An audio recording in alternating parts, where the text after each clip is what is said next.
Hi, my name is Patty Nauman, and I'm with the Midwest Women's Educational Foundation. We are presenting a storytelling project for cultural enrichment and educational value. Today, we're beginning with Fables and Fairy Tales. We hope you enjoy this series of video. "Oh, Mother, how am I going to find a true princess?" cried the prince to his mother. "My dear son, haven't you gone all over the land searching, and you have not yet found one true princess?" "No, Mother, I am invited to sit down to tea with the princess, and all she does is talk and talk and talk and talk and talk, and doesn't let me say one word, and all that she talks about is nonsense. It's gossip. It's not even anything interesting. Or there's another princess who I go to who doesn't say anything. She's too shy to say anything. Well, how am I to have a queen sitting beside me who won't say a word to our guests? And then there are the girls that just are so full of themselves, or the ones that are mean to their servants, Mother. Well, that is just uncalled for." "Yes, son, I know. A true princess is hard to find." He said, "Mother, I want someone who is kind to their servants and intelligent and wise.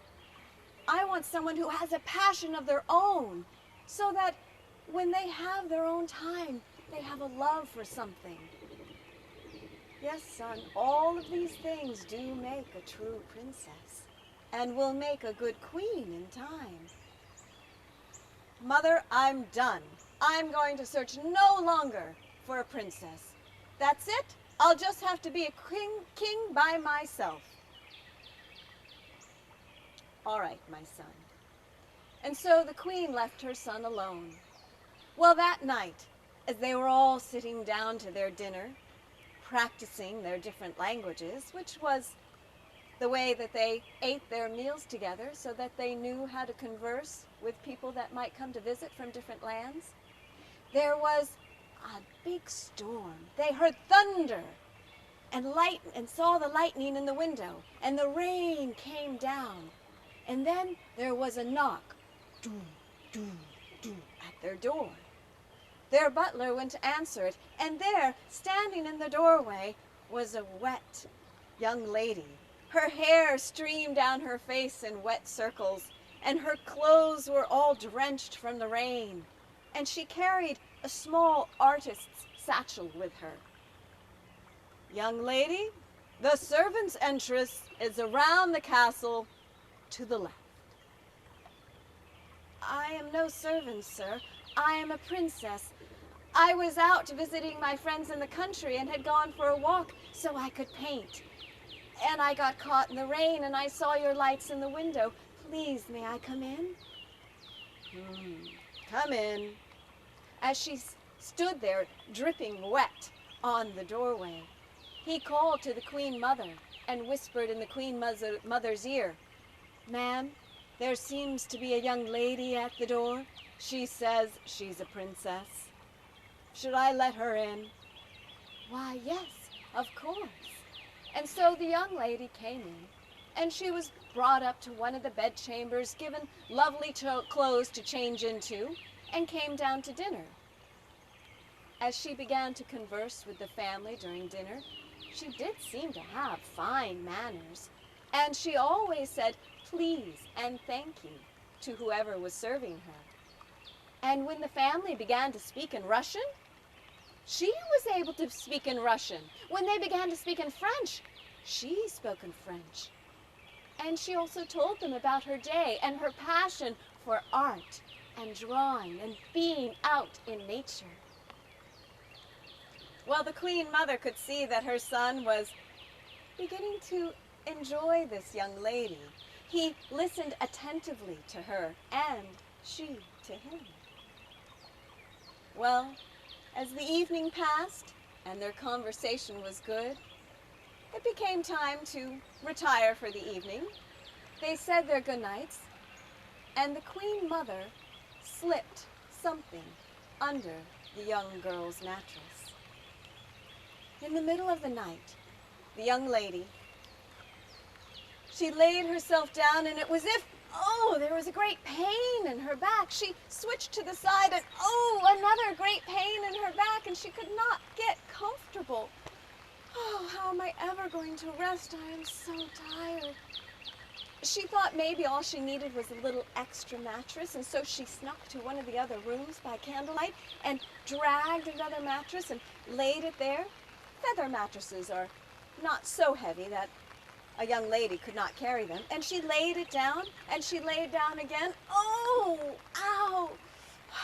She went to another room, pulled out another mattress, laid it on top, laid down. Ah! It was as if there was a sharp rock in her side, and, well, one of the servants woke and said, "My lady, what is the matter?" And she said, "Oh, I am so sorry to wake you. I cannot get comfortable. There is a great pain in my side every time I lie down. Maybe if I just had another mattress." And so they brought another mattress, and another, and another, and another, until there were 20 mattresses high, and each time the lady, the princess, laid down. Oh! Well, by then, she could hear the birds. Do you hear them now? The sky was beginning to lighten. It was still raining a bit, and the birds were singing, and she begged the servant who had helped her to go to bed. She walked downstairs and went out to the rose garden. This was the Queen Mother's passion, gardening and roses. She picked a few for the morning table, brought them inside, and there was the Queen Mother. "My dear, how did you sleep last night?" "Oh, Queen, I'm sorry. It is not a reflection of your hospitality, but I could not sleep a wink last night. Every time I laid my body down upon the mattresses, I felt a sharp pain in my back or my side, wherever I was laying. I could not sleep at all. I am so sorry." And the Queen Mother smiled, and she said, "Ah, my dear, that was a test." And she led the young lady upstairs to her bedchamber, and under the most bottom mattress, she reached in and pulled out a hard little pea. You know, like the kind you make pea soup with? And she said, "My dear, this was a test.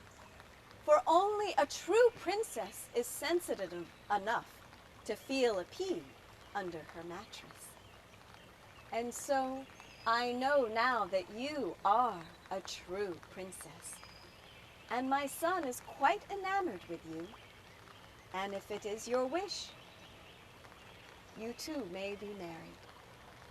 And so they were. And they lived as long and happy as they could. And there is still a small pea in their little family museum to this very day. And that is the story of the princess and the pea.